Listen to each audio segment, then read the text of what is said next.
something's different, and I can't tell what it is. Hey, what's going on, everybody? Hope that you're doing well. Today we're going to take a look at how to create that handheld look, but using your tripod.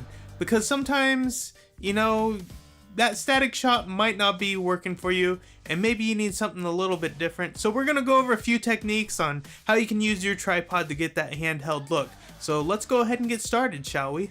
Now, when I think of handheld shots, I think of documentaries, I think of action movies, I think of dramas, I think of comedies, I think of all kinds of different types of movies and different videos.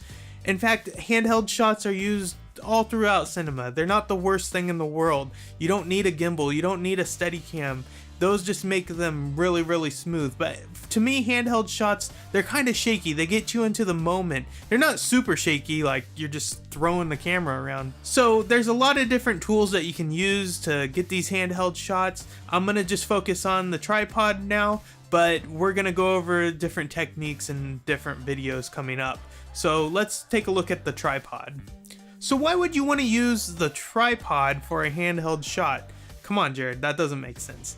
Well, to me it kind of does, because when I think of a handheld shot, I'm thinking, man, I'm gonna have to hold this camera for a long time, and depending on how many takes we're gonna do, or if it's a long interview and we're doing it handheld, that's a lot of time with a heavy camera on your shoulder or holding it. And if you're doing multiple takes of it, man, you're gonna be tired at the end of the day. So if it's on a tripod, you're not holding the camera, you're just creating this handheld look with the tripod. So think of it that way. You're not having to hold this heavy object. I have 3 different ways that I create the handheld look. I'm going to go over each of them with you.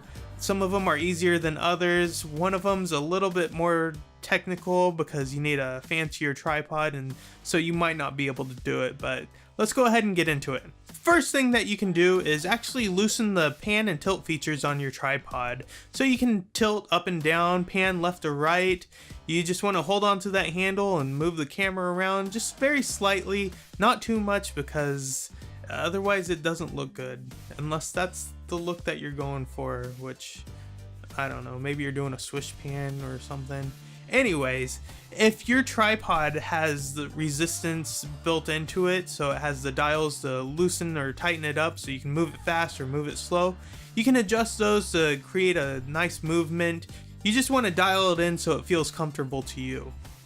So this next tip, you might not have this feature on your tripod, but if you do, this one's a great one.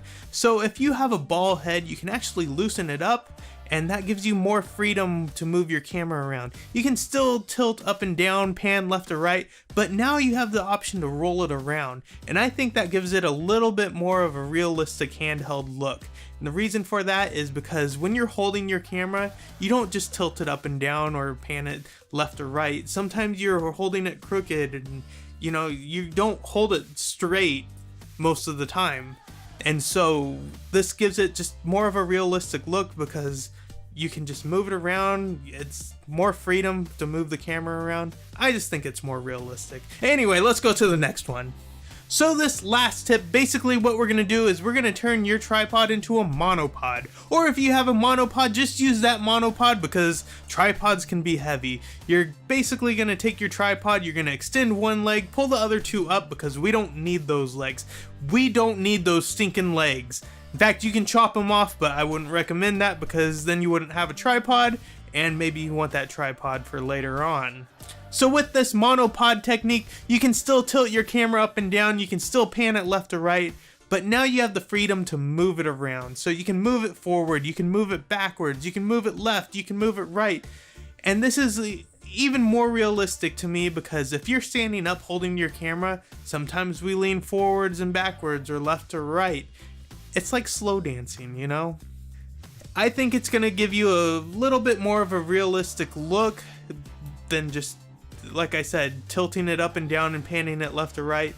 But the only problem I see with this technique is that you can't let go of the tripod, because otherwise your camera is going to fall down. And depending on if you have an expensive camera, I would not recommend letting that thing go unless you extend those other legs that hopefully you didn't chop off like I recommended. But yeah.